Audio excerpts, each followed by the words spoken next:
Hello everyone, అందరికీ happy independence day.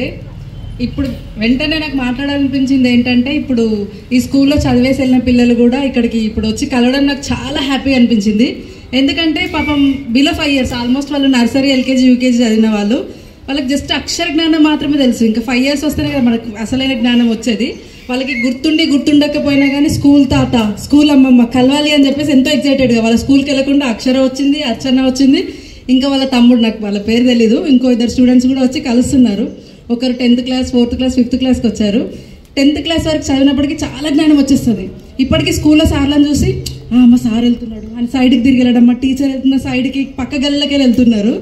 కానీ మన స్కూల్లో మాత్రం టీచర్స్ని చూసి, స్కూల్ తాతయ్యని చూసి మాత్రం వెళ్ళి కలుస్తారు. స్కూల్ తాత అని పలకరించేస్తారు, మేడం అని చెప్పేసి పరిగెత్తుకుంటే హక్ చేసుకుంటారు. బయట స్కూల్స్కి మన స్కూల్స్కి ఎంత డిఫరెన్స్ ఉన్నది అనేది ప్రతి ఒక్కరికి నాకు తెలిసి అర్థమైపోయి ఉంటుంది. నేను ఇది ఎందుకు నాకు మాట్లాడాలనిపించింది, పిల్లల్ని చూస్తే కూడా చాలా హ్యాపీగా అనిపించింది. 10th class అమ్మాయి అంటే ఆల్మోస్ట్ 10 years బ్యాక్ ఇక్కడ చదువు వచ్చిందంటే మన స్కూల్ ఎంత సంస్కారం నేర్పిస్తుంది అనేది కూడా మీరు ఆలోచించండి ఒకసారి. ఇంకా ఇంతకంటే నాకు అసలు చెప్పడానికి కూడా ఇంకేం లేదు. నేను స్పెషల్గా ప్రిపేర్ అయింది ఏం లేదు. కాకపోతే నాకు ఇదైతే చాలా హ్యాపీగా అనిపించింది కాబట్టి నేను అందరితో షేర్ చేసుకుంటున్నాను. మా ఇంటి దగ్గర పక్కనే రెంట్కుంటారు అక్షర అని చెప్పేసి. ఏ స్కూల్ శ్రేష్ఠ స్కూల్ యూనిఫామ్ చూసి, అక్క LSN స్కూల్ నేను చిన్నప్పుడు చదివాను, నాకు స్కూల్ తాత అమ్మమ్మ అంటే చాలా ఇష్టం. మా క్లాస్లో సంగీత టీచర్ ఉండేది.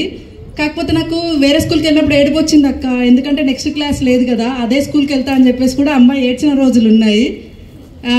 బై గాడ్ గ్రేస్ ఇప్పుడు ఏంటంటే సార్ కూడా క్లాసెస్ పెంచుతున్నారు కాబట్టి మా పాప ఇక్కడే 10th వరకు కంటిన్యూ చేసేస్తుంది. And thank you so much for this opportunity to నేను కూడా ఇవన్నీ షేర్ చేసుకోవడానికి. Thank you very much and happy independence day once again. జై హింద్.